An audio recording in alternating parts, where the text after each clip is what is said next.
This is the MLW Radio Network.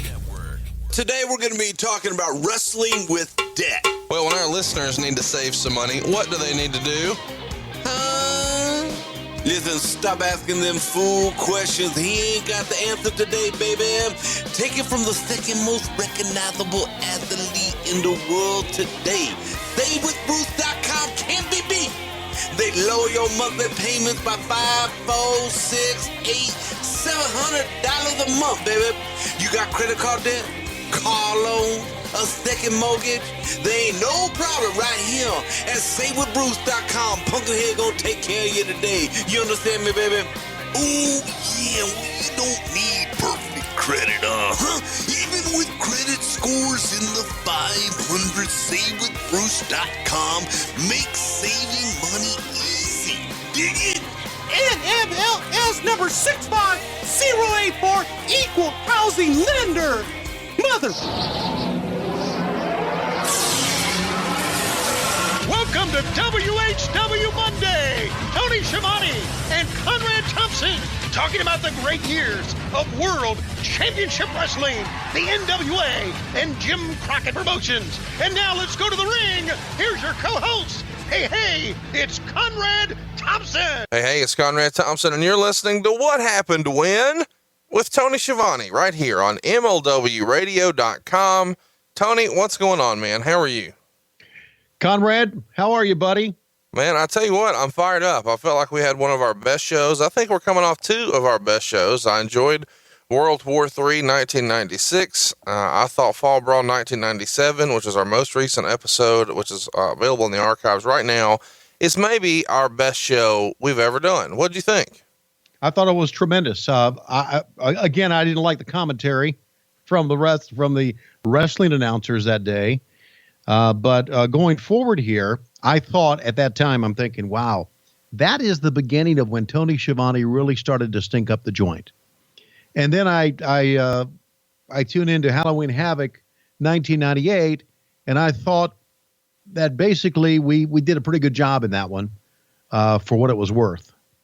That's what we're talking about today. It's Halloween Havoc 1998, and we did something several weeks ago that was a big hit, starting with our Halloween Havoc 1992 episode. We did the Coal Miner's Glove match with Jake the Snake Roberts and Sting, and we did kind of some fun modern day commentary on that. You get to hear Tony Schiavone as maybe you've never heard him before.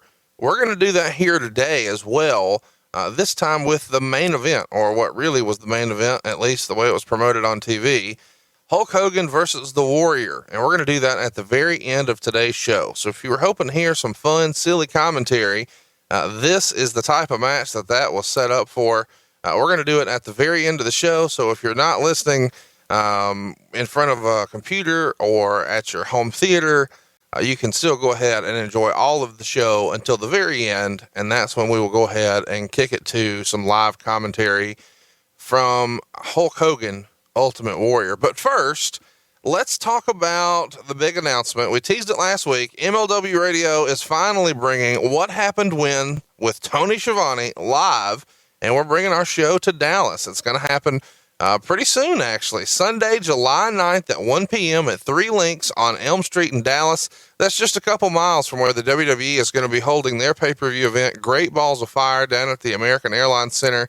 And this is an all-ages show. Now, I don't know who in the hell is silly enough to bring their kid to come see Tony Schiavone in 2017, but technically they're allowed in, and all tickets are VIP. You'll get to meet us, grab a picture, the whole deal. So there's not two separate levels for tickets here. The show is standing room only. Now, there are chairs, but they're going to go fast, so get there early. And remember, the show starts at 1 o'clock on Sunday, July 9th. Tickets are on sale today, Monday the 22nd at 10 a.m. Central over at WHWlive.com. This is not a huge venue. It will sell out. It's Sunday, July 9th, 1 p.m., 3 Links on Elm Street in Dallas, just a couple of miles from the American Airlines Center, where you can catch the WWE's pay-per-view, Great Balls of Fire, Sunday, July 9th, 1 p.m. Check it out, WHWlive.com. Tickets on sale today at 10 o'clock. Tony, what are you looking forward to the most about doing our very first live show? Well, I'm looking forward to working with you on stage. Now, you haven't even mentioned your name about being a part of this. Well, and you are. It's Tony Schiavone, Conrad Thompson together doing our podcast. And I look forward, at my house, at my wonderful house with my wonderful wife of almost 36 years, Lois Schiavone, I have often had a stand-up routine about our marriage. And I would do the stand-up routine to her.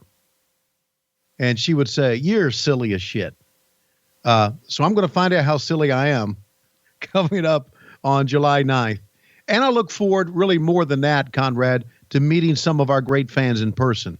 Because the guys that I've been calling, who have been purchasing T-shirts, and I am behind on my calls, and I'm sorry about that. But the people I've been calling, thanking everyone about the T-shirts, they are just some of the nicest, more appreciative people in the world. And remember some of the good things that happened. There were bad things that happened, and some of the bad things we'll talk about today. Some of the bad things we'll commentate on today. But there were a lot of good things that happened through the years, and it's always great to go back and just relive those moments with the people who appreciated it the most. So I'm looking forward to that. It's going to be a great time. I want to remind everybody again, doors open at 1 o'clock. The show is at 3, but if you want to come and meet Tony and I and hang out, we would love to do that. Doors are going to open at 1 o'clock. It is first come, first served as far as seating goes. They tell us that we're supposed to say standing room only, but the reality is there's going to be a bunch of chairs there. The sooner you get there, the sooner you get to kind of pick up your spot. There's not two different levels of tickets. It's just one price. Come on in, have a good time. We would love to sign whatever you have, take a picture with whatever you have, and you can always sport a Tony Schiavone t-shirt. All you've got to do is go to prowrestlingtees.com/WHW. And we've got lots of fun t-shirts over there right now, Tony. And I've been told, I can't believe this is even a thing, but we've actually got a Klondike Bill Glass Bottom Boat Ride Tour shirt coming up this week. I don't know that it's probably a low point in the history of the show, last week's episode. But we will have a shirt, commemorating that, if that's even the right use of that word, over at prowrestlingtees.com/WHW. And don't forget, you can also get the We're Out of Time shirt, the old Commentary Ninja shirt, Parker's Jump Rope Academy, I'm a Tom Zink Guy, the Hot Tag shirt, Lowest Rules, Klondike, the Blockmaster. All that fun stuff is available right now at prowrestlingtees.com/WHW. And Tony, when you go check out that site and you pick up a shirt, what happens not too terribly long after that? Tony Schiavone calls you on your phone, and I've had a couple of guys who have given me their office phone. One even gave me a fax line, but I will call you, and if I miss your call, I'll leave a message, and I'll be telling you that I will try to call you back in the future. But then again, if I miss your call, I kind of put you at the back of the list and start calling forward. But I will give you a call, and it will not only say thank you, spend some time with you, and talk about some of your memories. Everybody's been very nice. Most everyone says, you are a part of my childhood. And that makes me seem old as shit, but sure, that's reality, right? Yeah, it is reality. I think most everybody listening to this grew up with you being part of their childhood, because most of us listening to this became a wrestling fan as a kid. And, while the guys were out there making music, you were putting the lyrics to it, and you get to be a part of that live and in person. Come join us. This is not going to be your standard podcast show. If you're not really sure what you're signing up for, let me assure you, this is going to be nonstop laughs. We get lots of questions about, will I be able to get something to eat or drink there? Yes, you will. They're next door to a taco shop. They can take your food order and bring it right over to you. So you'll be able to go ahead and enjoy kind of a pregame that you've always wanted before a WWE pay-per-view. It's July 9th. 1 o'clock is when the doors open. 3 o'clock is when we'll start our show. You're only going to be 2 miles from the WWE's event, so this is ideal to do both. Come see us. It's at WHWlive.com. But let's get to why we're really here, Tony. This title of the show may actually be Halloween Havoc 1998, but this is kind of the Ultimate Warrior show. Don't you agree, Tony? Unfortunately, I would agree. I didn't know what to expect from this match or from this angle.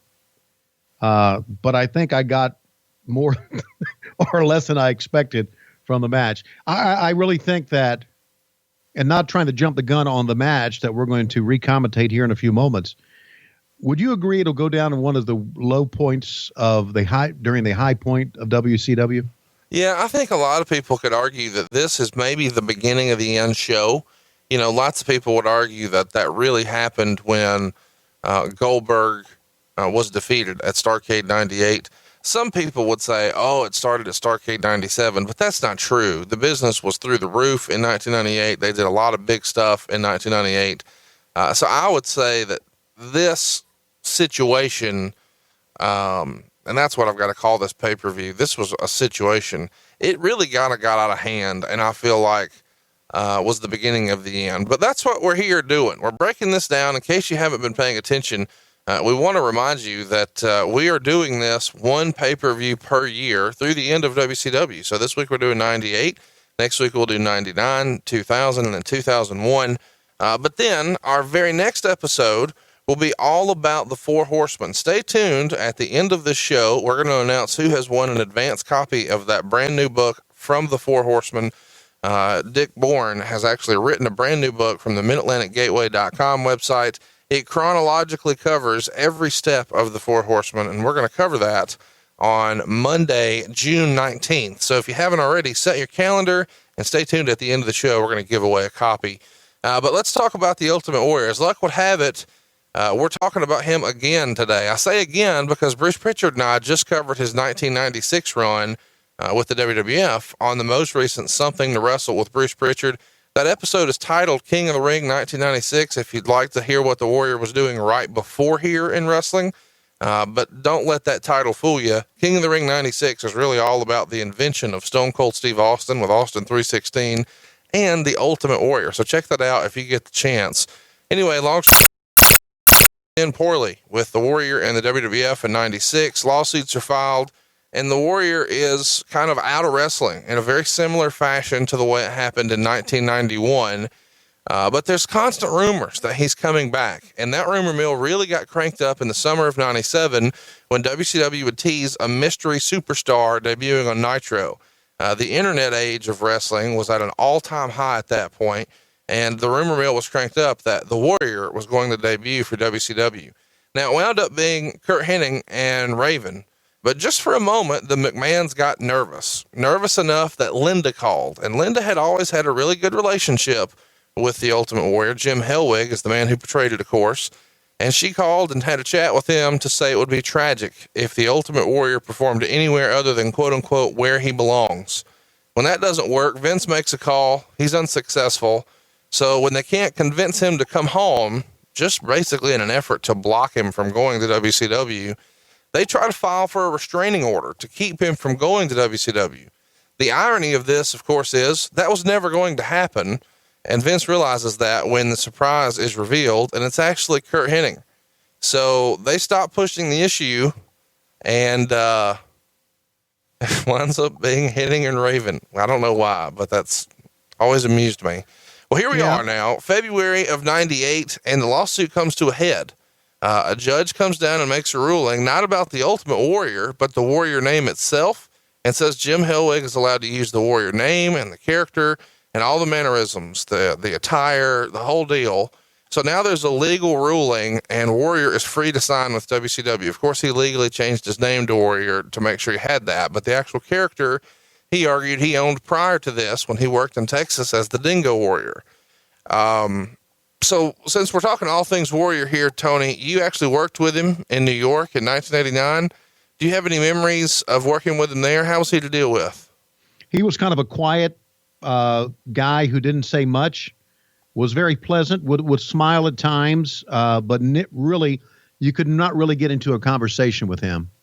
And again, I was kind of new to the scene, but he had that great look.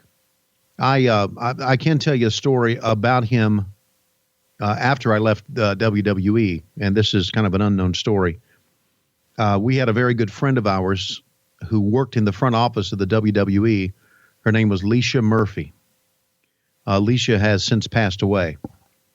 Leisha worked as my assistant in Coliseum Videos, and Leisha left the WWE to take a job to be Jim Hellwig's personal assistant. Oh my gosh. Can you imagine what those job duties look like? Well, I tried to talk her out of it. Really? Yeah. Because I told her, I said, he's been known as kind of at times an irrational guy, an explosive guy. And she was going to pull up all of her stakes and go to Arizona to be in charge of him. Mm. And I told her, I said, Alicia, you're making a big mistake. You should stay where you are. Stay in Connecticut. She didn't listen to me. She packed up all of her stuff, put it in a moving van, got to Arizona. And as soon as she got there, he fired her.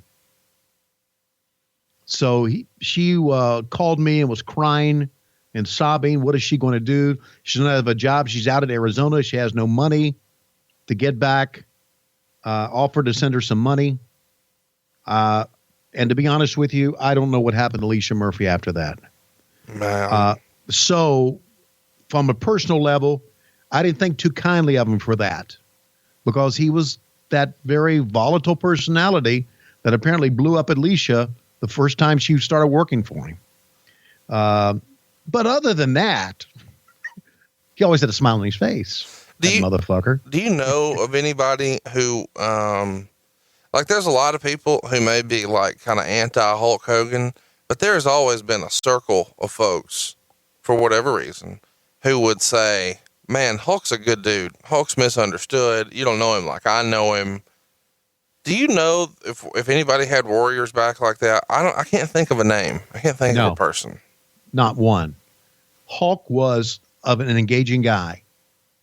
First time I met Hulk Hogan, he came up and introduced himself to me. Right. Hulk Hogan introduced himself to me. And he and I had long talks, something the Warrior and I never had. Warrior just did not seem to me to be one of the guys. Yeah. And Hulk was.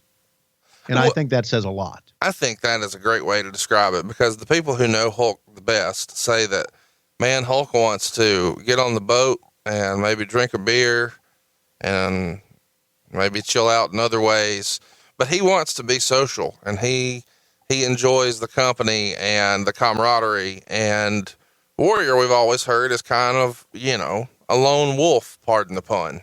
Right. Well, when do you remember him first coming up in WCW? Because obviously you guys tried to sign him in 1995. That didn't work out. So the Renegade was born, and we'll talk about that at another time. But do you remember after 95, when the whole Renegade thing, becomes the plan B, so to speak, Warrior, when did this become something that you thought was really going to happen? I ask this because on the March 30th, 98 edition of The Observer, it comes out that it feels like this is probably going to happen, and a lot of the rumors are flamed by Mark Madden on the WCW hotline.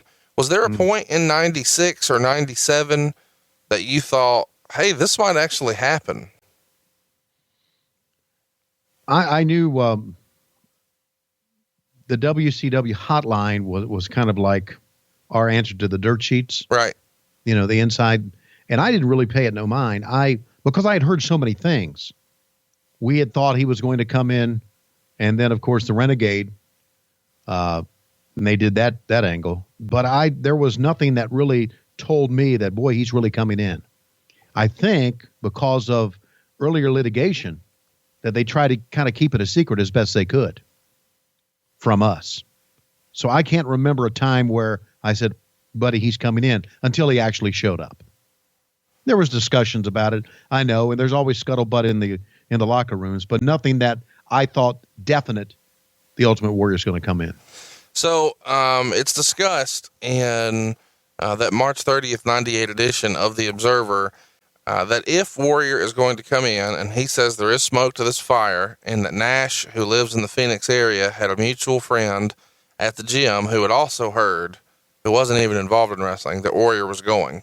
And those are the type of ways that leaks get out like that. It would come out years later that Roddy Piper found out that Hogan was going to be the third man in the NWO when he went to visit Hulk on a movie set. And then, the old game. telephone, telegram, tell a wrestler. Piper tells other people, and some people in the industry actually know ahead of time that it's going to be Hulk, despite every effort to keep it quiet. So that's kind of what this feels like. And it also is important to remember that on the other side of the channel, across the aisle, so to speak, the WWF is really catching fire. They're on the heels of a very successful WrestleMania 14. Mike Tyson was involved. Stone Cold Steve Austin has now been crowned champion.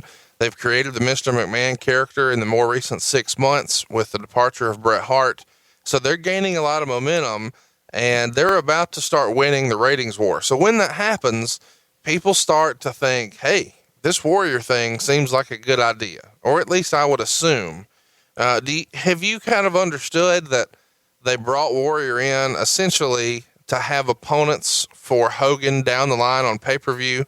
Because that's kind of what Meltzer's freestyling here in March, that it'll be 2 pay-per-views where he will headline against Hulk. I felt they were trying to recapture the excitement of WrestleMania 6. Sure. Other than just feed the Warrior to Hogan. It was my understanding that once, and again, let me be very honest about this. You heard a lot of things from wrestlers, and you heard a lot of rumors from wrestlers. Most of them I never paid much attention to. I tried to stay out of the rumor mill. If Eric told me it was going to happen, then I knew it was going to happen because you'd heard so much and you didn't know what to believe or who to believe.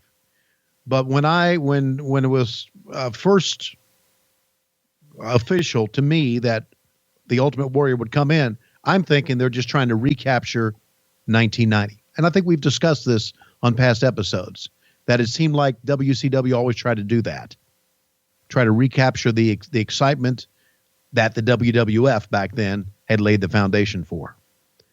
So I didn't think it was going to go much past 2. And I had also heard that Warrior didn't want to work much past 2 pay-per-views. And that would be it. Well, in April, it comes out that Bischoff did indeed meet with Warrior, and this happened in Arizona. And they seemingly made a deal for what Meltzer would say is low 6 figures for 2 pay-per-view appearances.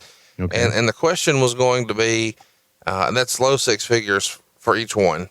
When would the debut happen? And so there's lots of people who assume it's going to happen in May, but because the NBA playoffs is going on, they think, hey, we're going to take an L that week in ratings anyway. Let's hold off a little bit. So we continue to get updates through the Observer, that there's all these opportunities for when and how are they going to bring him in. One of the things that was floated that I didn't even remember until I did my research this week is that the July 6th edition of Nitro from the Georgia Dome, which we all know is ultimately where Goldberg would beat Hulk Hogan on less than a week's notice and win the world title. One of the ideas was to have Hogan and Giant on one side of the ring and Sting tagging with the Ultimate Warrior on the other. Do you remember that ever being something that was given serious consideration? No, that was not giving serious consideration. Listen, after you take a look at the NBA playoffs in the late part of May, and you say you're going to take an L there, so you're not going to do it. In wrestling, it had always been seemingly that you would try to have your big stuff come out in the month of, in the fall, so to speak. Summertime was always kind of a down year for wrestling. I mean, obviously, what we did in July at the Georgia Dome bust that theory wide open. But I never remember anyone ever telling me that had a chance to be a tag team match for the Georgia Dome and for that Nitro. By June, it becomes apparent that they're going to hold off and they're going to have him do something in the fall. So he is expected to start his schedule in August or September. But these talks first started back in March. Do you believe that this delay would have been so he could get himself into, I guess what we'll call warrior shape? Sure. And I know that sounds crazy, but, well, if you're able to read between the lines, it takes about 6 or 7 months to where you can get yourself in a position to headline a pay-per-view. And you probably picked up what I was putting down right there if you just watched WWE programming. So 36 to 38 dates is ultimately what it comes down to. And I thought Meltzer had this pretty specific from multiple sources, easy for me to say. He thought that it was going to be 36 to 38 dates for around $1 million. So this goes from, we're going to be around for 2 pay-per-views to, hey, we're going to try to stretch this into a run. And the goal is to have him debut on August 17th in Hartford, Connecticut. Explain to everybody why WCW would like him to debut in Hartford, Connecticut, of all places. That is right up the road from Stamford, Connecticut. And that is one of the strongholds of the WWE. So again, thinking in the lines of trying to recreate the excitement the WWE had years ago, Hartford seemingly would be a good place. And this is worth mentioning. WCW's business is on fire here in 1998. The following week, they're going to be doing Chicago for Nitro, and that's on August 24th. And it had already sold 10,707 tickets. This is a month out. With $263,000 already on the books for the gate. And the following week, they've got even more lined up. So they're not struggling for ticket sales or money at the gate. This is seemingly a ratings pay-per-view play. Would you agree with that? That's what by that time, Eric Bischoff did not concern himself with gates, even though, as you said, they're great. What's that? They're great. Gates are great here. Yeah, they're great. But he worried about television. He worried about pay-per-view buys. He didn't actually, to be honest with you, Eric didn't give a flip about it. Read his book.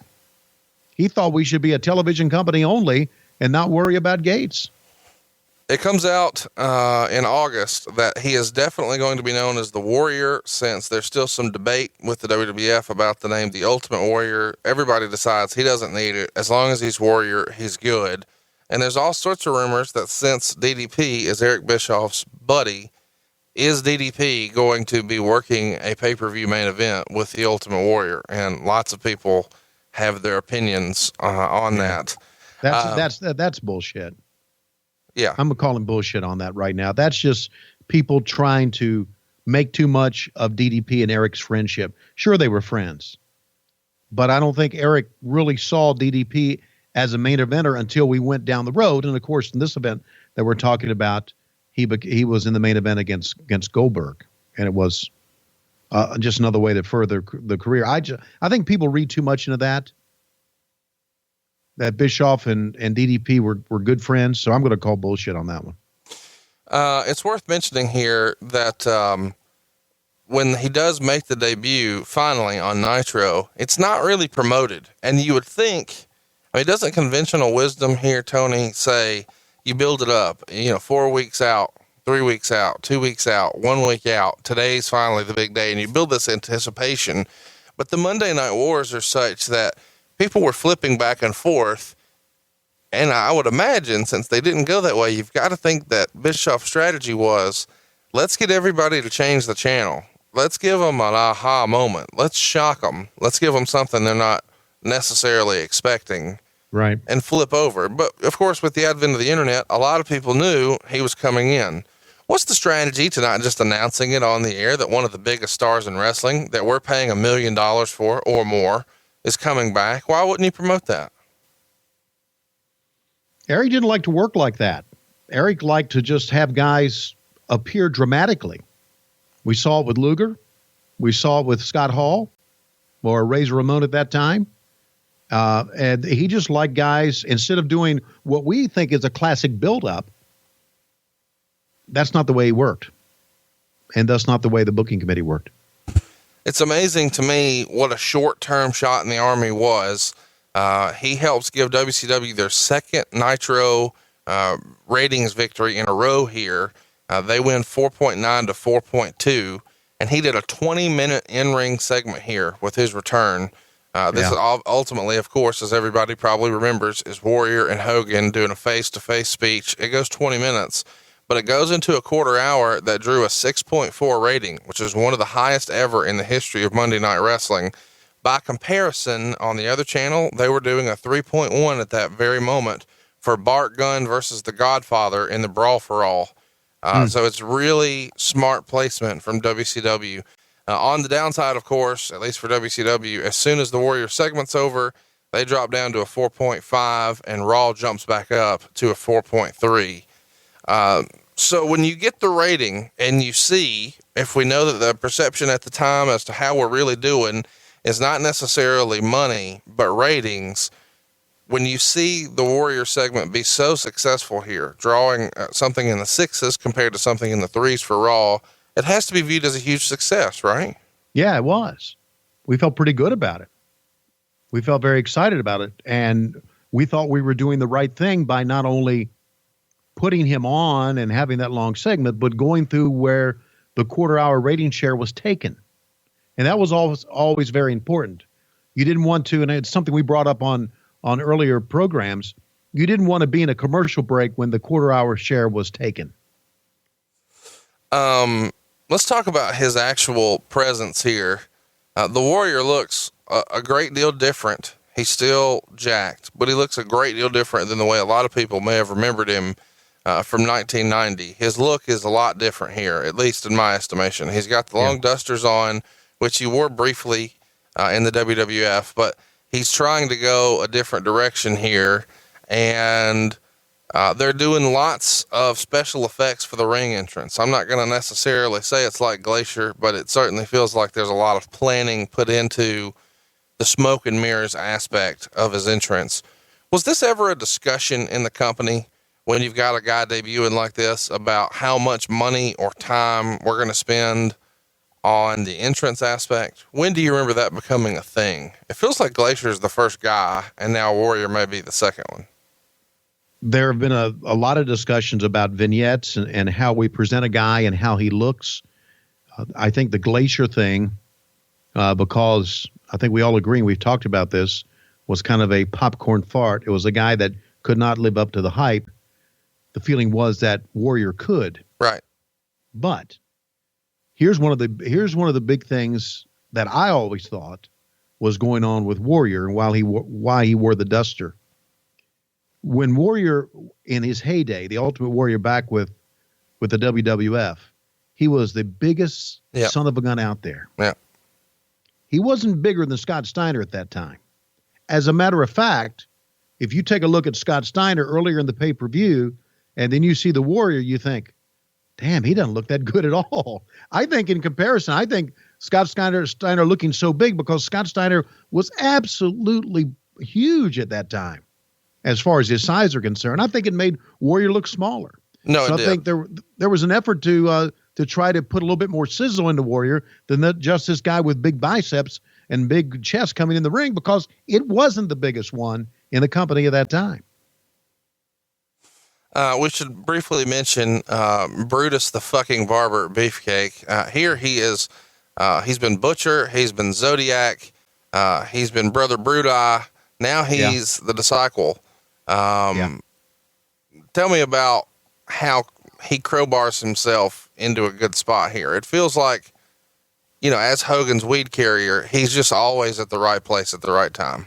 Yeah, I think we put too much heat on Brutus the Barber Beefcake, or whatever incarnation you want to call him. I think, and I think you're guilty of this too, I think fans put too much heat on him. If you are Brutus the Barber Beefcake and you're a friend of Hulk Hogan's, and Hulk says, I'm going to take care of you, why would you turn it down? I never got the impression, that Brutus the Barber was always in Hulk's ears saying, hey, brother, help me out too. Help me out if you can. I always thought it was known that he was going to do it, and Brutus was along for the ride. So there. Now, I know what you're saying, Brutus the fucking Barber Beefcake, or however you said it, but I never had a problem with Ed Leslie doing his shit. I don't have a problem with him. You said fucking? You say that word 38 times a show, so much that people are unsubscribing because of your foul mouth over there, Bob Saget. Don't you actually go ahead and hit that button on me? You're the one over here telling stories about glass coffee tables a week ago. Now you're taking me to task? What are you doing? Yeah, I'm taking you to task, and people are unsubscribing because I say that 4-letter word? Absolutely. Well, fuck them. It's not ready. Do me a favor. All you fuckers and see, I hadn't said the F word until right now, and you said it first on this show. I did. You did. I did. Okay. I did. Okay. I want all those fuckers to subscribe, listen to this, so I can tell them to go fuck themselves. Then they can unsubscribe. Roll Tide on that. So where were we? Okay. Warrior comes out. It's a huge production. You can't really make it who it is for several seconds, but when you finally see it's Warrior, they get a face reaction from Hogan, whose jaw has dropped and his lower lip is quivering. When he finally gets in the ring, Hogan says something like, "I thought you were dead." So they're trying to do this kind of over the top, obviously referencing WrestleMania 6, as you mentioned. He offers the Warrior a black and white NWO shirt. Of course, the fans booed. Warrior says something like, use that shirt to clean up the mess you just made all over yourself. And he goes on this long, crazy rant. You know what to expect here. And then fans start to chant Hogan sucks. And Warrior says something like, let's talk about something he doesn't know. So even though this may not have been one of the best promos in the history of wrestling, people are certainly on the edge of their seats just to see what's going to happen next. Wouldn't you agree? Exactly. Yeah. I thought as watching this and watching it develop that it was way too long and was way overdone. But again, when the ratings came out, you couldn't argue with it as far as the awards are concerned. The silliness of the interview is they have a little bit of fun with it. He references Ed Leslie and says, "This must be your barber." And he acts like he doesn't know who Bischoff is. He says something like, "Beating you means nothing anymore. Everyone already has." And then of course, he takes his deep breath and the lights go out, fog fills the ring, the fireworks go off. And when the smoke clears, Warrior is gone. Wade Keller would write, Schiavone called it one of the most mind-boggling displays. Quote, "Warrior has literally vaporized before our eyes," he said. And then a Batman-like Warrior symbol shined on the arena roof. What did you think of this segment with the, he disappeared? It's like a 1980s ninja movie. Yeah. It's like the Sting thing with the, and the Black Scorpion thing. It was like, it was overdone and I oversold it, but I was told to, and it was a silly ending to all of that. Yeah. I wasn't a fan of it, but you do what you're told, right? Absolutely. Yeah. Should I say, I certainly spent my time ragging on Dave Meltzer the last couple of weeks. Should I rag on Wade Keller here? If you'd like. Nah, he's not worth my time. Yeah, everybody agrees. So let's talk about the pay-per-view where he makes his debut. That actually happens at Fall Brawl on September 13th. Well, I'm sure we'll cover that at one point in the future, but I should mention that the team captain for that match was Dallas Page, and he is actually going to enlist some help from some of the baby faces. One of those is Warrior, and Warrior is sporting an OWN t-shirt and well, not a t-shirt, but just all of his garb, and it's his Warrior trunk, Nation, right? Which of course is NWO backwards. Right. And they continue to do these crazy over the top entrances. There's lots of rumors out there about the trap door that was put into the ring, and that allegedly it really, really put a hurting on Davey Boy Smith, the British Bulldog. Do you recall him being injured on one of these trapdoor segments on Nitro? I don't recall it happening at the time, but I recall hearing about it afterwards. I just, as far as I'm concerned as an announcer, when I would see an injury or see something, I thought everything was work. Yeah. But then afterwards, I understand he was injured. So,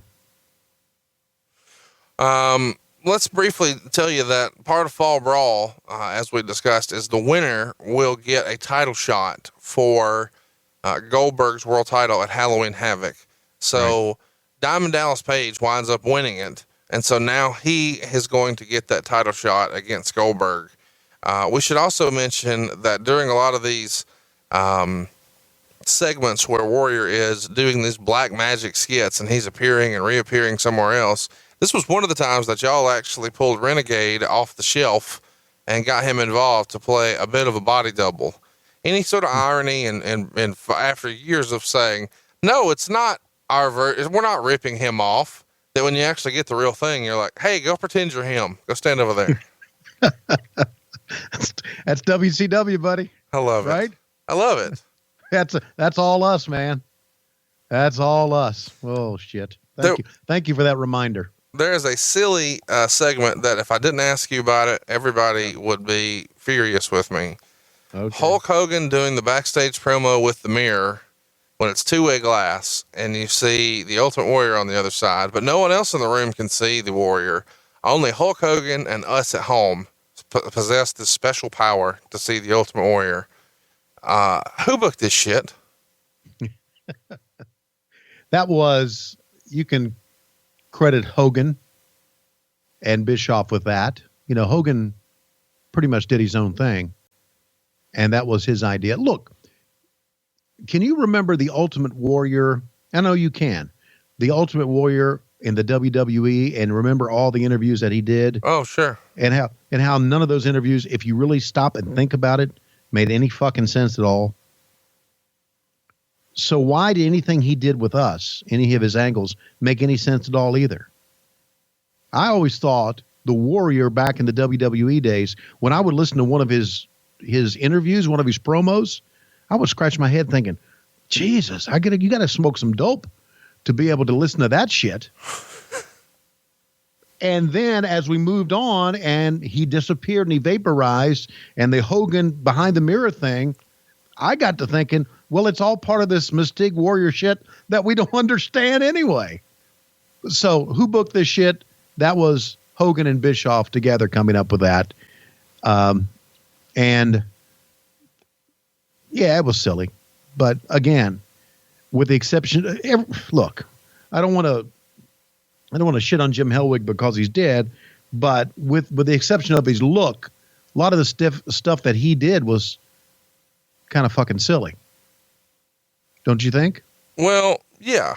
I mean, yeah, this mystique and this talking and all this shit. But a lot of wrestling is silly though. I mean, well, I know, but this was like far out silly. I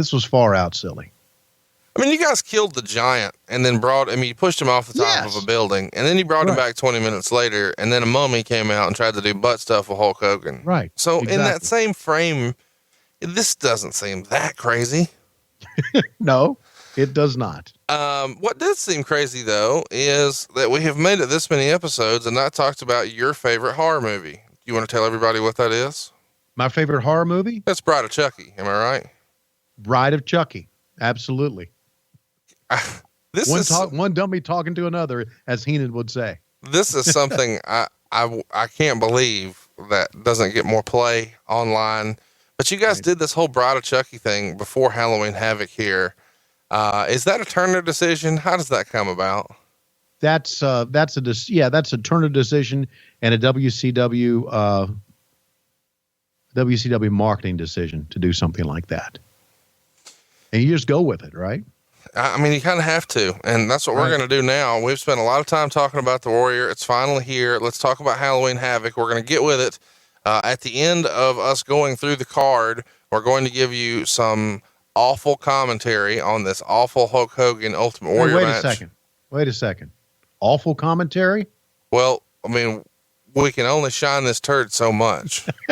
Yeah, the commentary is going to suck, but we're going to love it. Yeah, we're going to have a good time with it. We're also going to go ahead and announce who won the Four Horsemen book. It's the very first time you can actually win this, and we're going to tell you how you can enter to win again. So stay tuned for that, the match commentary, and the poll. And of course, cruise over to WHWlive.com today after 10 o'clock. Those tickets are on sale for July the 9th. Halloween Havoc, man, it's not just about the card. It's about the fact that somehow you guys decided you were allergic to money and you run a pay-per-view for 3 hours and 22 minutes that a lot of cable systems, up to 25%, in fact, only had slotted to go 2 hours and 50 minutes. So as a result, they don't see the main event, which is, kind of a big deal when you buy a pay-per-view, and lots of people are upset and refunds have to come out. It is going to do, us justice to talk about this briefly. Who decides to go long? And then in a very WCW way, who doesn't tell the pay-per-view companies? I don't know if anybody decided to go long. I think it just happened that way. In a very WCW way, it happened that way. WCW was out of control on many different fronts. More than anything else, we were out of control backstage. At the beginning of the show, I talked about going on the fly in the commentary, I think with maybe the first match. And I said, we're going on the fly, which is the way we've been doing it as of late. And that was me kind of being a smart ass, trying to rib on the square to the guys in the back that we don't know what the fuck we're doing all the time. And we are out of control. And I think the show, to my recollection, the show just went too long and we didn't know what to do about that. The show went too long and we had to get Hogan and Warrior in. And by the time we got to Hogan and Warrior, we were way too long. There's going to be there's a segment in this show where Sting is being helped out, or Billy Silverman is asking for the medics to come and help Sting out. If you listen closely, you will hear Charles Jackson Crockett, Jackie Crockett, who always approached it like it was his business when it was years ago. You'll hear Jackie Crockett scream to get the motherfucking medics out here right now because the show is running long and things were taking a long time, and it took a long time for the medics to come out and all that stuff. And that took some time as well. Adding matches, having Glenn Gilberti wrestle twice took too long. It's worth mentioning that the 1996 Halloween Havoc had 10 matches. The 1997 Halloween Havoc had 9 matches. The 1998 Halloween Havoc had 12. Yeah. So just from the jump, you're at a disadvantage, even if the matches don't necessarily go long. And there were a couple of pretty lengthy matches here, but even if they don't go long, you've still got entrances. So by the time you have the entrances and the packages to promote it, you're running long. So as a result, they actually have to give away the main event the very next night on Nitro for free. And it sets an all-time cable television viewing record for professional wrestling, doing a 7.18. It's the best rating for a cable match in more than 10 years, dating back to the quarterfinal of the original Clash of the Champions. I say quarterfinal because it was the last quarter hour, which did a 7.8. So as far as an overall match, and a 7.18 in 1998 means more than a 7.8 in 1988. Or at least in my worldview. You're talking about 7,782,000 viewers with 5.3 million folks or houses. So it's a lot. I mean, a lot. But that's not really the goal of pay-per-view. The goal is to actually get them to pay for the damn match and, keep the money. What they would do, a lot of folks, a lot of cable systems would offer the Tuesday replay for free. And then they would offer a rebate on the purchase price of $29.95. And so you could get $10 back or you could get $20 back. And some people would say, nope, we screwed the pooch. You can get all of your money back. There's been lots of speculation as to what this mistake would cost WCW. Some people would say $1 million. Some people would say $2 million. Did you ever get a number or have any idea of what you think this mistake would cost WCW? Monetarily, no. I never got a number. But moving ahead, it cost us big time. Now, of course, it helped us with the biggest rating ever, right? Right. It was a loss win. But again, it goes back to this thing. And I believed it at that time, and I still believe it today. When you fuck the fans over, your business is starting to go to shit. And that's how we started to fuck the fans over. Sure, we gave it to them for free the day before or the very next day, but you don't promise them something and then not deliver. And you don't promise a card and do a fucking no-show. The WWF can't wait to blame Eric Bischoff for this and say that, and these conversations are happening with the WWF and Viewers Choice and the other pay-per-view systems. Sure. Hey, WCW sabotaged their own event and your opportunity to make money, Mr. Pay-per-view provider, because they are so desperate to beat us in the ratings. This was actually a ratings ploy, so they don't care about your business. They're not the type of partner you want. Vince is basically trying to undermine WCW's position with the pay-per-view companies. And it gets to the point to where he actually has you respond something like, this was not for shock value. This was not a ratings ploy like the competitors would say. But we're the only company that really cares about the fans. So we're going to deliver on exactly what we said we would. And we're going to give you, the match for free. Do you remember there being a discussion that day about how important it was for you to deliver that message? Yes, I remember that, but I also remember them telling me exactly what to say too.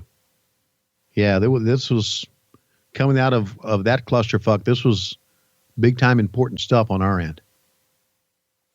Meltzer would write, they also explained the reason they weren't going to air the replay show on 10/27 for free was because it wouldn't be fair to the people who had paid money to see Havoc live.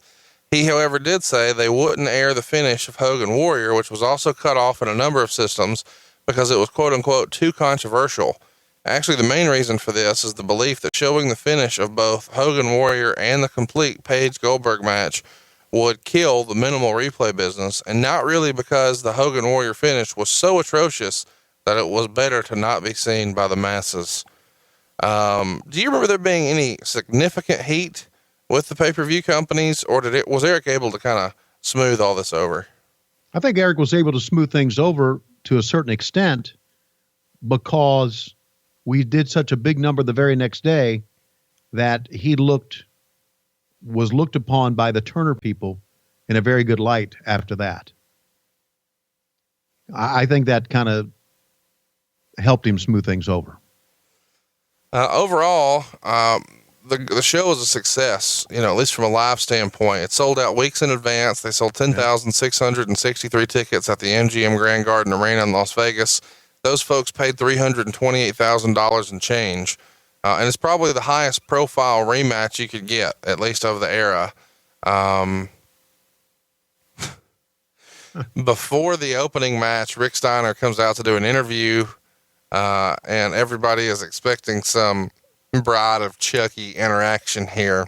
Right. Then we get into the actual matches. We get Chris Jericho retaining his TV title in a match with Raven. They go almost 8 minutes here. This is one of my very favorite versions of Chris Jericho. I love all things Chris Jericho in 1998. I think he does some of his best stuff here. You saw this match this week. What did you think of Jericho and Raven here in the curtain jerking position? I love Chris Jericho like you, and I love all things Jericho, but something has to be said about Raven here too. I love the Raven "What About Me" stuff. I loved all that. I loved the Flock, Perry Saturn, and that whole storyline. And it's because I'm going to be very honest with you. I was always, Scotty and I were always very good friends. So I loved everything that he did. And I thought they had a very good match. I thought they had a great match. When I watched this back, I was surprised at how history has kind of forgotten Raven's WCW run in 1998, because I think when people talk about Raven, they usually talk about, at least glowingly, his ECW run more so than his WCW run. And Raven in 98 had good matches. He looked good. His character was good. I think he's pretty underrated. Why do you think he had a bit of a ceiling here? Was he not playing the game politically? Had some of his personal stuff already started to creep in? What kept him from moving up a little faster? Well, I don't know how fast or how far do you think he should have moved up? I don't know if Scotty would have been a guy you put with Hogan or Goldberg or anything like that. I think the storyline of the Flock and I don't know, maybe Lodi dragged his ass down. I don't know. Look, Scotty was a very controversial character behind the scenes. But I think he did a great job of parlaying that into a character on TV as well. As a controversial character on TV, he was our enigma. you never know what to expect out of him. He was different. He always said, "What about me?" And I liked all of that he did. There probably is some validity in the fact that at times his backstage stuff maybe drug him down a little bit. When you say backstage stuff, do you mean he would talk himself into a bad position, or he just had personal stuff going on that we probably don't want to talk about in great detail? Yeah, probably personal stuff going on that we don't want to talk about. Next up, and I'd rather not talk about it. No, when you said he was your friend, we're gonna pivot. Wrath pins Ming here at 4.5 minutes. Some boring chants. It gets 3/4 of a star. I should mention Jericho Raven got 3 stars in the Observer. 3/4 of a star though for Wrath and Ming. This felt like a match you could scratch. I don't know that it was necessary. What'd you think of Wrath and Ming? It was a match that you could scratch. It was another match to where we put Ming out there, and Ming is one of the most wonderful guys in the world, one of the legit badasses, but he didn't need to be in all these pay-per-views. I thought as an announced crew, we did a pretty good job of selling the finish in a pretty shitty match and putting Wrath over. Next up, we have got one of 2 Disco Inferno matches. We've got Disco Inferno defeating Juventud Guerrera, and this is to determine who will be the #1 contender for the Cruiserweight title. They go about 9.5 minutes. It gets 3 stars in the Observer. One thing in particular we should mention here, as Disco gets the win, he says Disco uses a giant swing, loses his balance, but in falling down, lands with a headbutt to the groin. One of only 5,732 crotch shots on the card. Guerrero would get a near fall with a Frankensteiner off the top rope and a spin kick off the top before Disco gets the pin with a pile driver. Disco, Juventud gets his just due as being one of the more, not from you, of course, but from everyone else listening. No, Juventud was okay. I thought he was a phenomenal performer. One of the better luchadors for sure. Yes, he was. Youth warrior. And youth warrior. Look at you. Look at what you know. Disco was underrated here, and I think he gets a bad rap because he can sometimes be polarizing with some of his opinions, and maybe he had some interesting creative ideas along the way. But when he wanted to, Disco could be a pretty damn good performer, and I think this match proved it. Maybe he just needs the right dance partner, and when you're programming him against Miss Jackie, he can't do as much as he can against the Juventud Guerrera. Right. Yeah, Glenn was, probably still is, a guy who loved the business and the guy who tried to learn a lot in the business. I love the Disco Inferno character. And I thought he was a great heel. He may have been polarizing in the fact that the Glenn Gilberti in the back didn't know how to shut up, but I always thought him to be entertaining and engaging. And I agree, if this was a very good, as a matter of fact, I think a pat on the back should go to Disco Inferno for having 2 very good matches on this card. Before he gets to the next match, though, we get another interview segment. I say another because the show started with Rick and Buff Bagwell doing a kind of a lengthy promo segment, and now we've got one here with Scott Steiner, who is going to bring out the Giant and challenge Rick to a tag team match, and they're saying they do what they want when they want. In hindsight, which is what we do here on this show, it feels like you could have done this on Nitro or Thunder to set this up, and instead not had all of this happen on a pay-per-view, if you're going to have timing problems. But this is when, and we just talked about this last week, that Scott Steiner was as big as a house in our 1997 Fall Brawl episode. But here, he is officially the big bad booty daddy. He's Big Papa Pump.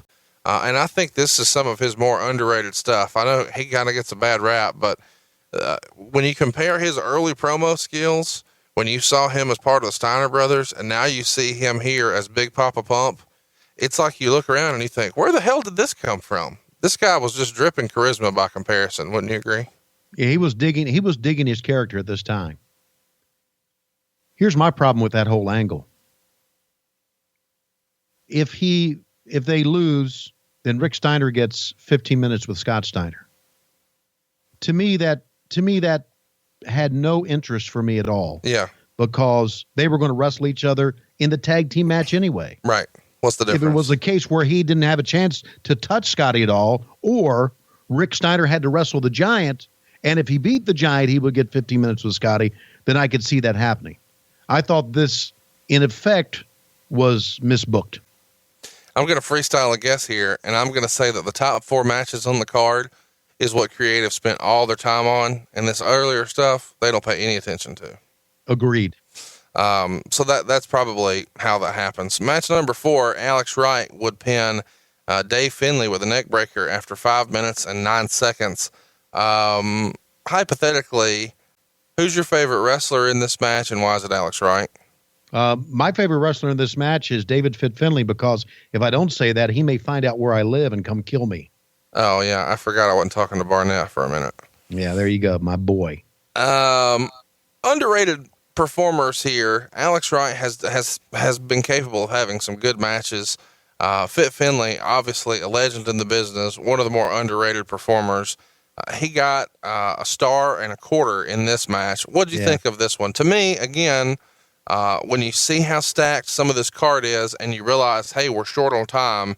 If we cut a couple of those promos out, if we don't make Disco wrestle 2 matches, he just wrestles 1, and we could drop Alex Wright and Fit Finlay here and just put that on Nitro instead, we've got our 20 minutes back. I'm with you. I felt the same way watching this whole show. There's so many things that we could have cut, and that we didn't. Be that as it may, I think most people realize that Fit Finlay is one of the real legit tough guys in the business. Oh my gosh. Absolutely. Yeah. Next, we've got a substitute up next. Eddie Guerrero was supposed to take on Lodi, but he had transportation problems. Apparently he missed his flight. Of course, we know Eddie at this time was kind of on again, off again with some situations. So when you hear a guy like that miss his flight, you wonder, is he okay? And would still get the win against Lodi. 3 minutes and 50 seconds. He wins with the Death Valley driver. It's worth watching this match just to see what he comes out wearing. He looks like he could be the manager at Hot Topic here. He's got on a chain mesh style top. And Meltzer would write, it looks like he's right out of downtown San Francisco.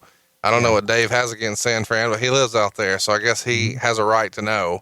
What'd you think of this match? And wouldn't you agree, this too could have just been scratched? It could have been scratched. I've always been a big fan of Perry Saturn. There was a great line by Bobby Heenan when he's walking out saying he did his shopping at Ace Hardware. Yeah, that was great. That was a great line. I agree. I didn't necessarily, and I liked Lodi, the character, but the sign thing was kind of, the fact that he was more into the signs than he was the match was bullshit. Well, he's trying to stand out, and my goodness, when you see what's still to come on this show, I mean, he had his work cut out for him. It's so hard to stand out here. It was hard for Billy Kidman to stand out too. He would retain his cruiserweight title, pinning Disco Inferno in just under 11 minutes. Meltzer would say no heat. This was an independent style match, and that Kidman tried a lot of moves that he didn't quite hit. It picked up into a decent match. Ultimately, Disco would go for the pile driver, but Kidman would escape and score the pin with a shooting star press. It got 2.25 stars. As you said earlier, 2 pretty good showings here from Disco Inferno. We haven't talked about Billy Kidman much on the show. What'd you think of Billy's match here, and how was he to work with? Billy, great kid.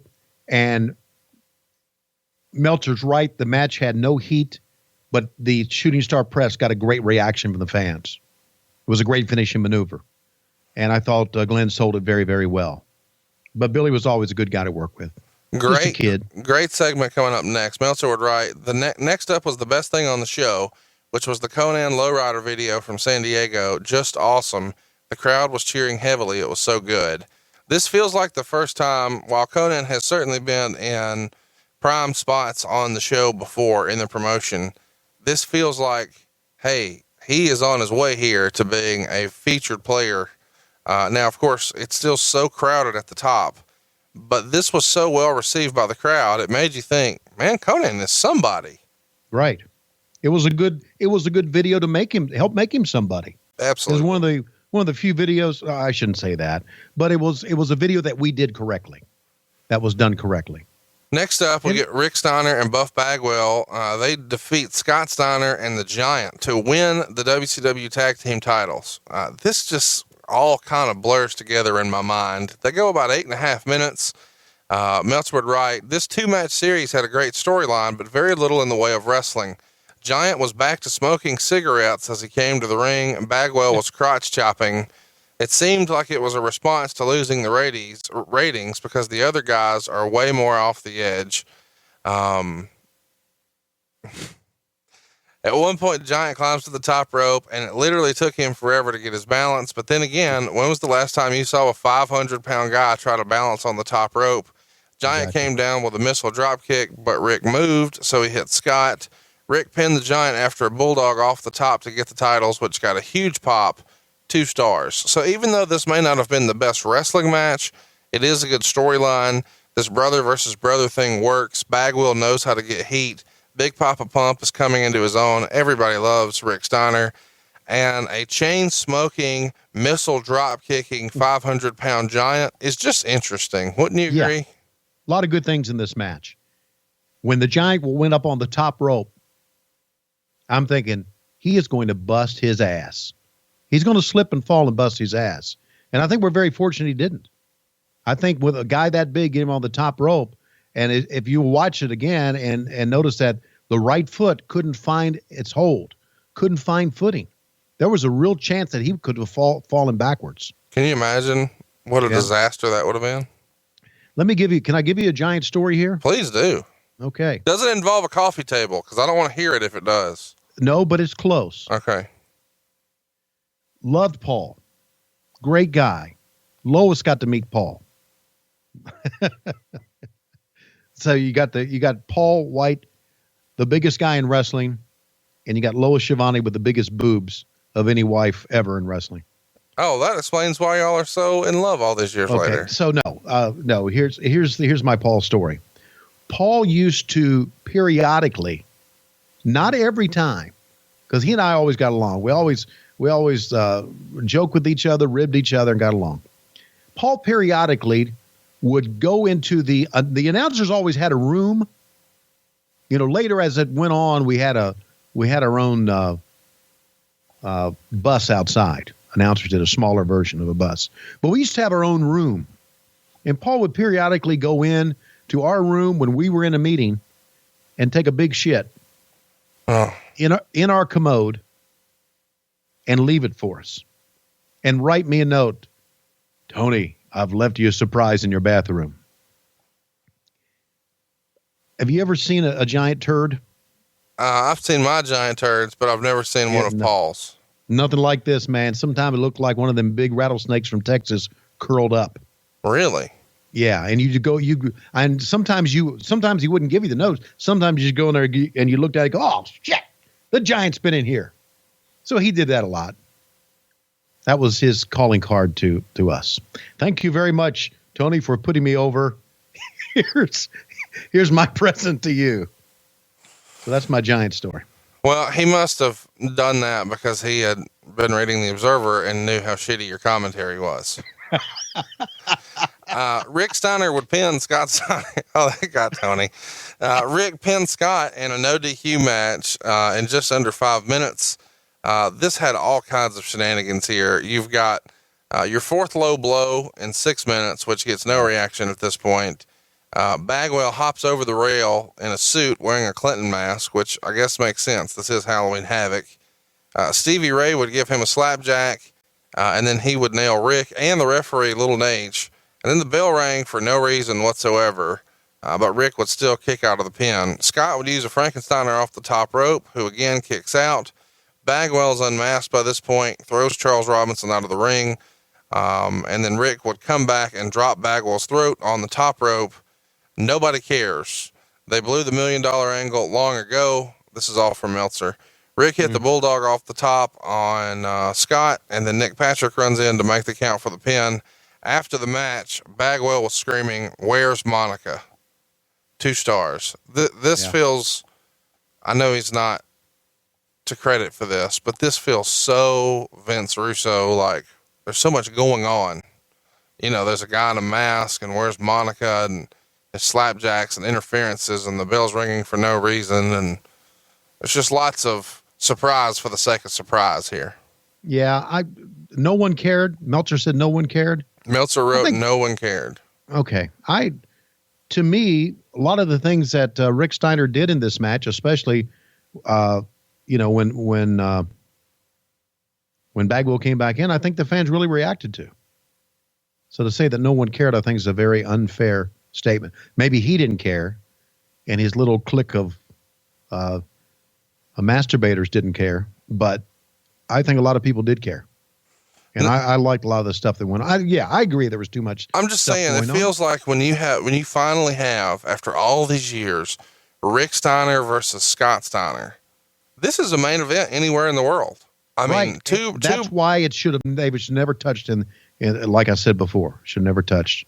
It seems so natural to me. And now, and here it's the 8th match on a 12-match card, and it's throwaways where there's slapjacks and people in masks. And I know those brothers never really wanted to wrestle each other, but they wound up doing it. If you're going to do it, why not showcase it and make it damn headline a pay-per-view? And maybe it's not for the world title, but it could have been for the U.S. title or something else. And I don't know. It feels like it was just kind of given away here, given their stature in the business. Speaking of giving stuff away, the outsiders, the people who are responsible for helping WCW turn around and turn the business on its ear. Scott Hall and Kevin Nash have a match next. And they go 14 minutes. The gimmick here is Scott Hall is pretending to be drunk, and he's had lots of out of the ring troubles. I'm sure we'll talk about that on a future episode, but he brings out what is a cup of water, but they're pretending that it's vodka, throws it in Nash's face. They take turns trying to do each other's finishers. They both keep escaping.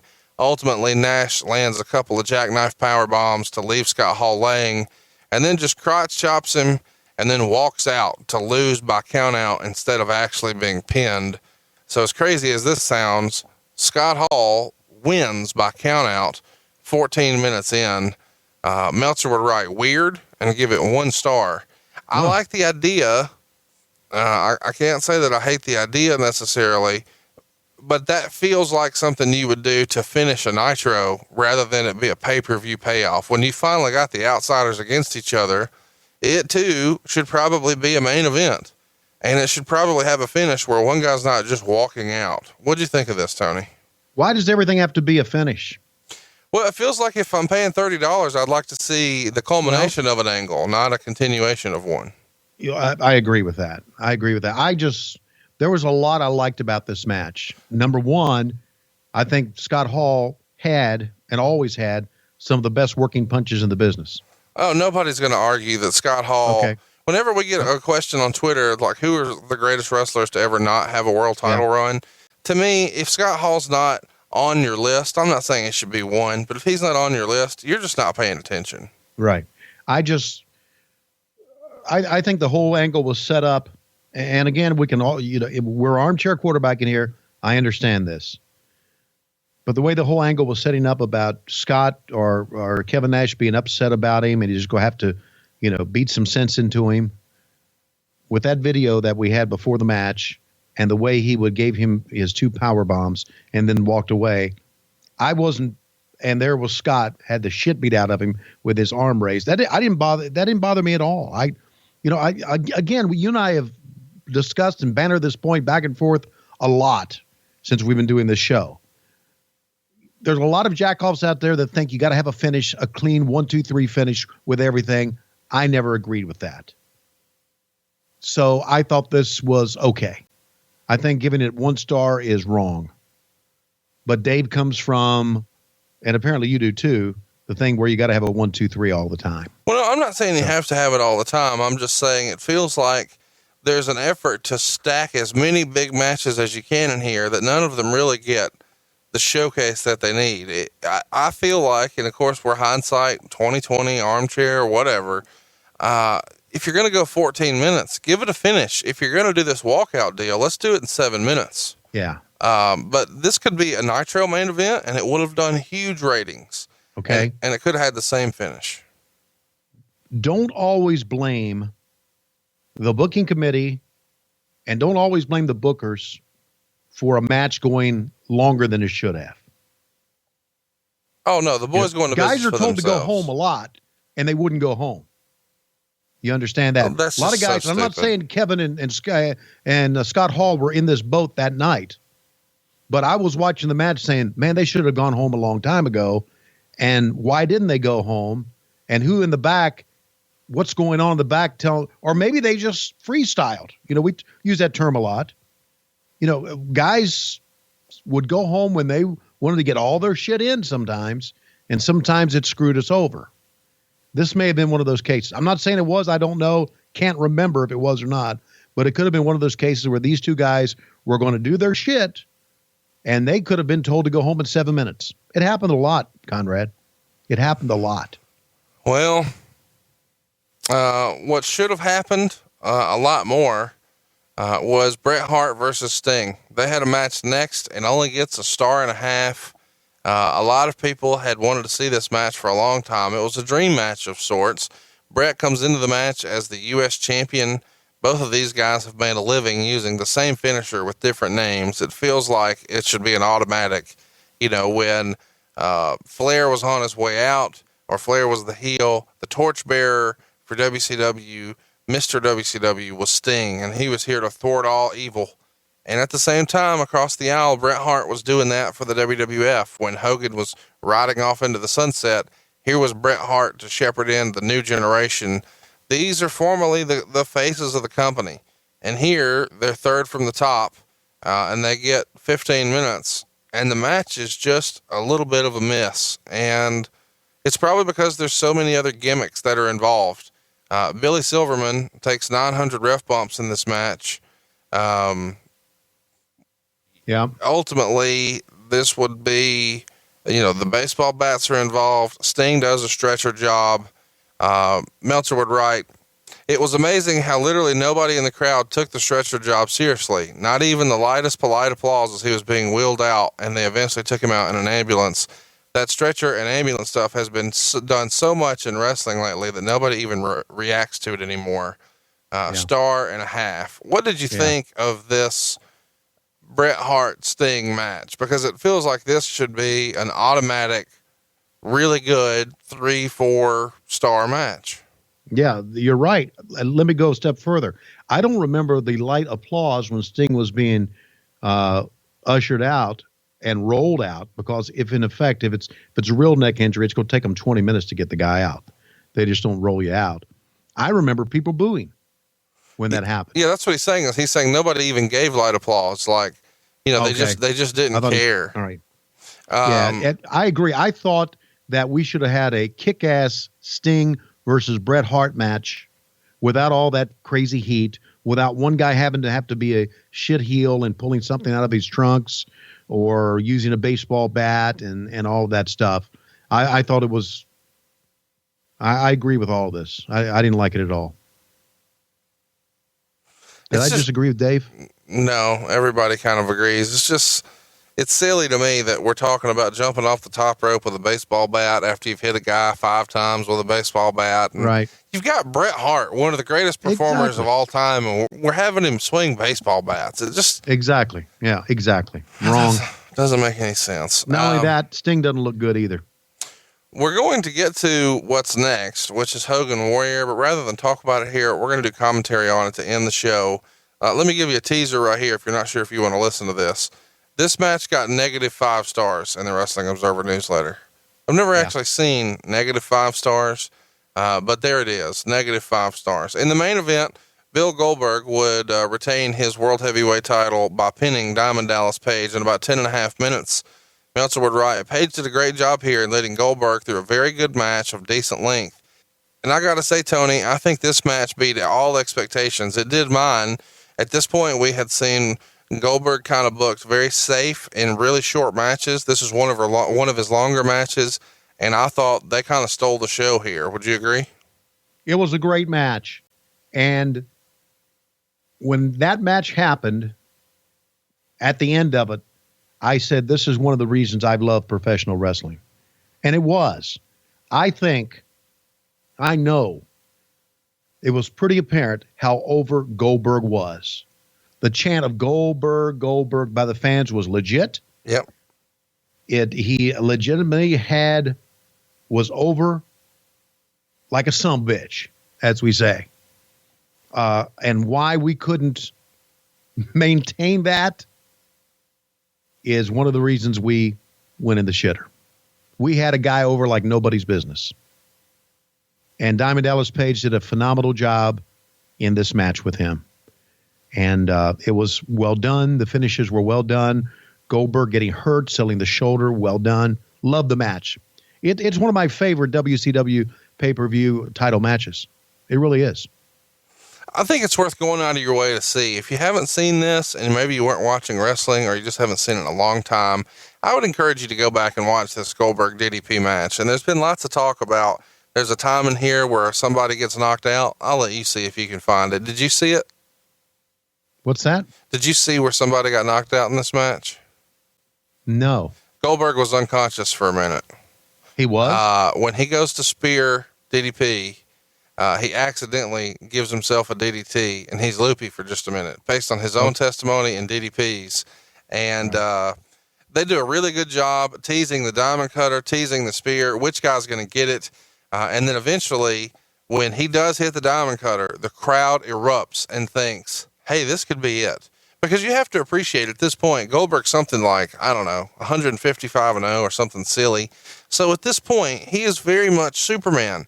But everybody has been trained to believe now for years, because they've done it the right way, that this diamond cutter is the new DDT. And if he hits this, no matter who you are, that's the end. So he hits the diamond cutter, but he doesn't go straight for the pin. He's wore out himself. So he collapses and he can't make the pin immediately, which does save the strength and preserves the power and the mystique of the diamond cutter, because had he covered him right then, you could argue, oh, it would have been over, but he just couldn't get there. So that you still keep the shine on the finish.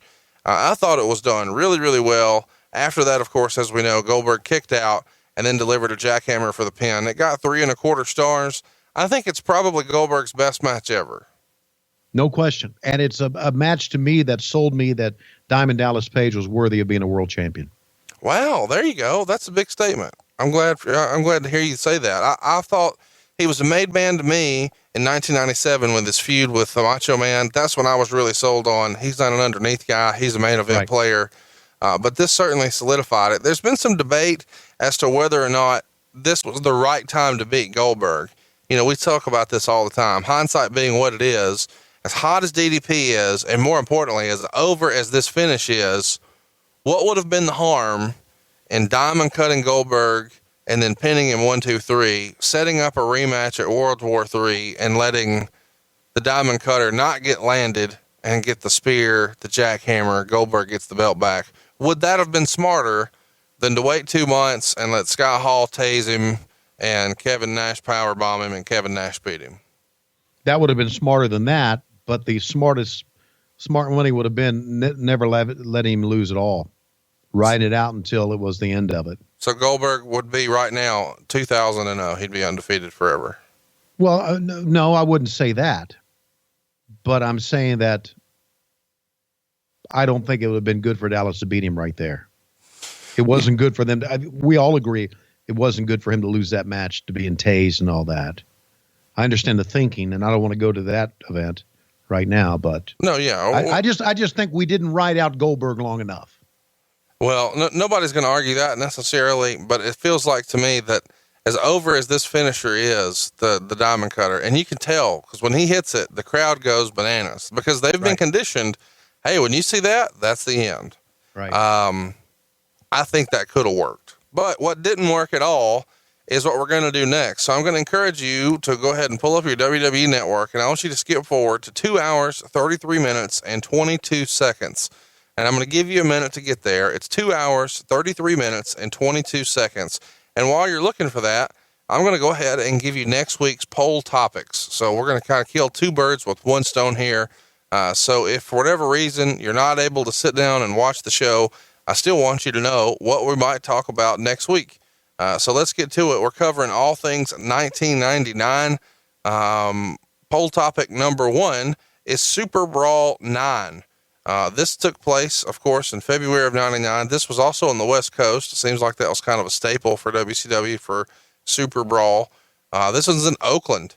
We've got Hulk Hogan, Hollywood Hogan, in fact, defeating the Nature Boy Ric Flair in the main event. Underneath, we've got Goldberg and Bam Bam Bigelow, Scott Hall and Roddy Piper, Scott Steiner and DDP. The Outsiders are taking on Conan and Rey Mysterio.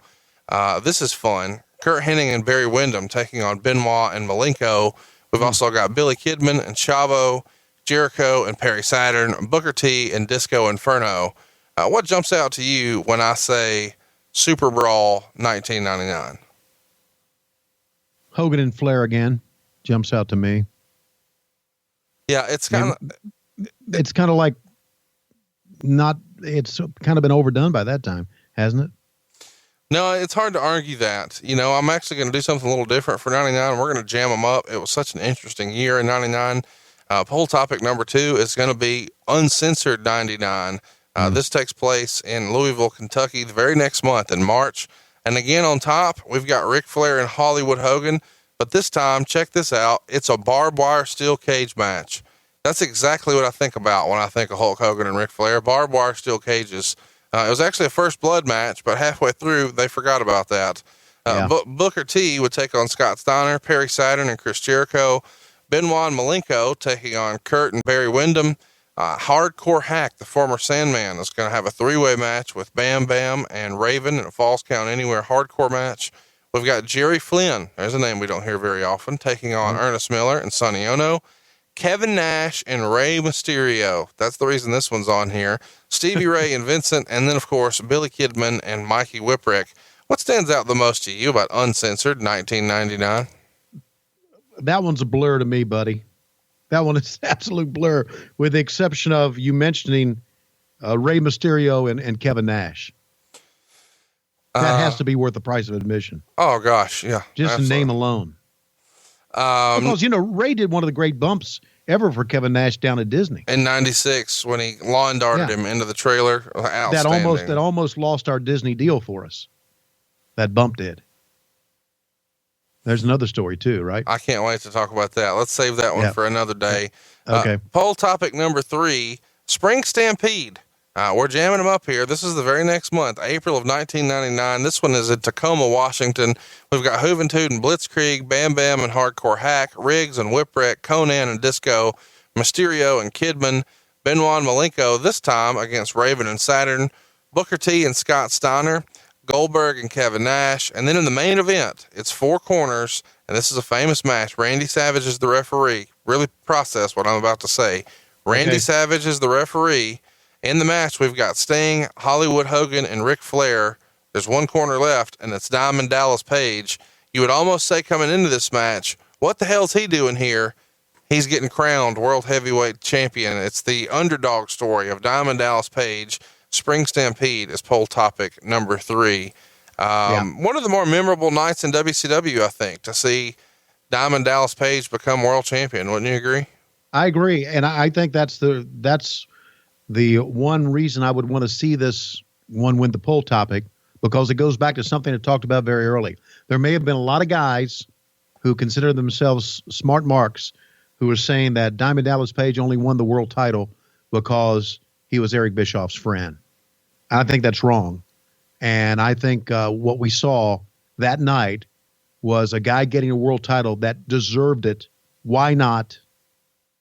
Because he worked so hard for it. That happened throughout history. Guys were given world title shots because they worked hard for it or they deserved it. And so I believe this was a very important night for all of us. And he's a Hall of Famer by now, right? He's a WWE Hall of Famer. So there. Last but certainly not least, something a little different. Mayhem 1999. This is when things start to become a little bit of a blur. It's November of 99 in Toronto. We've got 12 matches here. Benoit and Jeff Jarrett are in the opening match. We've got Evan Courageous and Disco Inferno, Norman Smiley and Brian Knobbs. The Revolution, which is Perry Saturn, Dean Malenko. You've also got Shane Douglas there taking on the Filthy Animals with Eddie Guerrero, Billy Kidman, Conan's there, so's Torrie Wilson. A retirement match with Buff and Kurt. Bret Hart versus Sting again. Vampiro and Berlin. We've got Jerry Only of the Misfits in one of the corners. How random is that in hindsight? Ming taking on the Total Package. He's no longer calling himself Lex Luger. Scott Hall and Booker T. David Flair and Kimberly Page. Let me process that again. David Flair and Kimberly Page, Goldberg and Sid Vicious. And then in the main event, the tournament finale for the vacant WCW World Heavyweight Championship in November of 1999. Bret Hart and Chris Benoit. What an interesting time in WCW Mayhem 99 was. Wouldn't you agree, Tony? Yeah, it was an interesting time. If you select that one, I will tell you why Tony Schiavone himself needed security that night in Toronto. Well, that's a nice little teaser right there. Poll topic number 4, Mayhem 99. Poll topic number 3, Spring Stampede 99. Poll topic number 2, Uncensored 99. Poll topic number 1, Super Brawl 9. I find it interesting that we start the year, or our polls here, our poll topics, with lots of Ric Flair, Hulk Hogan main events. And then by the end of the year, we don't have that at all. Along the way, we've got DDP becoming crowned, and we've also got Chris Benoit in a main event for the world title against Bret Hart in Toronto. It's kind of a can't miss situation. Those are your poll topics. And we're going to give away that Horseman book after we do some commentary on Hogan-Warrior. By now, hopefully you're there. It's 2 hours, 33 minutes, and 22 seconds. Tony, are you ready? Conrad, get that old wrestling voice ready again. Do me a favor, as my color guy, say fucking something this time, okay? All right, ready? We're going to tell you to hit play on 3, 2, 1, now. We've got a live crowd shot here as we pan left to right, and I'll let you take it from here, Tony. We're going to go to the ring with Michael Buffer. Take a look at this gigantic crowd at the MGM Grand Garden Arena in Las Vegas, Nevada. One of the great towns of WCW back then. Wouldn't you agree, Conrad? I would. I always enjoyed Halloween Havoc taking place in Las Vegas. It seems like a kind of a random town for pro wrestling. But I really enjoyed that Havoc was there. I enjoyed it in 96, 97, and now here we go. Hogan with the feather boa. Where did he get this? And when did Fredericks of Hollywood run this special for it? This may have been a smack in the face of Jesse the Body Ventura, if you want to think about it that way. He certainly always gave Hogan some unkind commentary through the years. I thought Hogan, and I think right here, take a look at Hollywood Hogan coming into the ring. I thought he had a great look here, a great heel look. Don't you think so? I love the black beard and the blonde mustache. I know it gets criticized a lot, but it's so over the top. It's everything that's right in wrestling. Exactly. I've always loved Hogan's fingerless gloves here, and he usually finds somebody in the front row who looks out of place, at least from this era of wrestling. Maybe it's an older lady or something like that. And he has fun with it, which I think is so 70s wrestling. It's everything right about professional wrestling. No question about it. Hollywood Hogan in the ring. And now we take a look back at one of the angles. Oh, where he hit his own blood, Horace, in the head and gave him 11 stitches in the head. In the head. What the hell were we thinking about back then? How much of a waste is the black and white NWO right here? When you get a wide shot there and you see Stevie Ray and Virgil and Scott Norton and Horace and its position. I mean, this is not even B crew. This is C crew of the NWO. No disrespect to those guys individually. They all had great careers at one point, but it feels like when you're starting with Hall, Nash, and Hogan, and now you're to Virgil, things have you don't need to be in the ring with those guys, do you? No, you don't. Tony, no. How would you describe fuck money? Buck money? Fuck money. Fuck money? Yeah. I would never say fuck money. What about meat sauce? Where are you on meat sauce? Meat sauce? Meat sauce. Jesus, what the fuck are we talking about here? Virgil is all about that meat sauce and that fuck money. Okay. You're out of the loop on this? Yeah, I'm not in the loop. Thank God I'm not in the loop on that. Is Klondike Bill shaking that pumpkin right there? No, he's not. Here he comes. The ultimate. Well, can't say that. Fuck, I'll get sued. The Warrior making his way to the ring. And I think he's waiting on Pyro. He's still waiting on Pyro. And as you can tell, he didn't get it right there as his arms went down. Oh, there's the Pyro. Thank God there was Pyro. And I'm not so sure the fans are really into this as we are announcers, Conrad. Would you agree right now? As a matter of fact, I think there are a lot of people that are cheering for Hogan more here than they are for the Warrior. And may I say, as you can tell right there, God bless Jim Hellwig. He's blowed up running to the ring. Well, I think the crowd is very much, at this point, probably over it. This feels like something from yesteryear when you got a guy who's all excited and shaking and running the ropes. It Right. feels very 1988 as opposed to 1998. And so I think a lot of people are looking like, are we in a time machine right now? What the fuck are we looking at? Well, we're in a WCW time machine, as we know. And Hogan, who said, I thought you were dead, say, I'm going to kill this guy. Multiple times. Right. Going to kill this guy. How many minutes of stalling are we going to do here, Tony? In a show that runs over 20 minutes, we've got several minutes of stalling here. Several minutes of stalling, nothing going on. I can understand Hogan being concerned because he's a heel here, but for Christ's sake, let's get the match going on here. You know what I wonder sometimes when I see these people at ringside? You know, a lot of these kids at ringside now are like, they're like 30 years old. And they're just a bunch. Well, that lady probably right there is in a nursing home. Is that Lois? But that's Lois? No, that's not Lois. Lois never came to a wrestling event. Ever. You're a good husband. You're smart. Yes, I am. You're still and there married. is the Warrior just trying to get his breath back, and Hogan wasting his time. Remember, I was there, and I mentioned to Bobby the Brain Heenan, I was there at what is now Rogers Center, a Sky Dome, when these two guys met the first time. I was working Coliseum Video. It was my last event for the WWE, and I remember watching this match thinking, Jesus Christ, these guys pulled this off. Well, lightning ain't going to strike twice in this one, I don't think.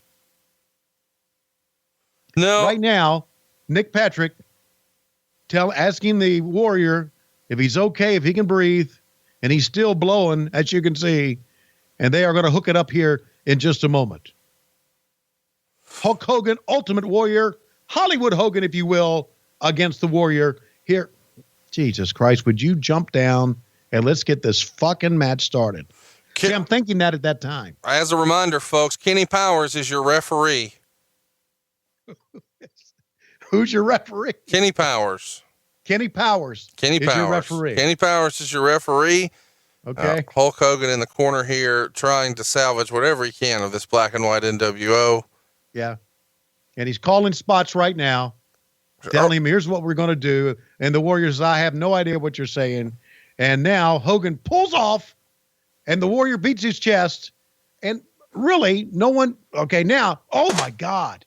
I'm glad. Look at this body. I'm glad to see the Warrior got that Grim Reaper off his back. I was wondering how many minutes he'd keep it on when I didn't have to make a joke there.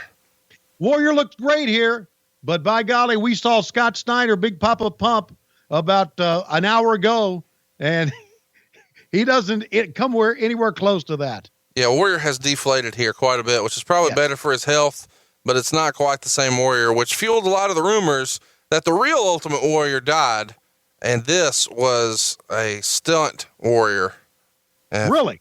Yeah, lots of fans, lots of rumors back then that the real Warrior was dead, and this was not the real Ultimate Warrior. Oh, well, maybe the Ultimate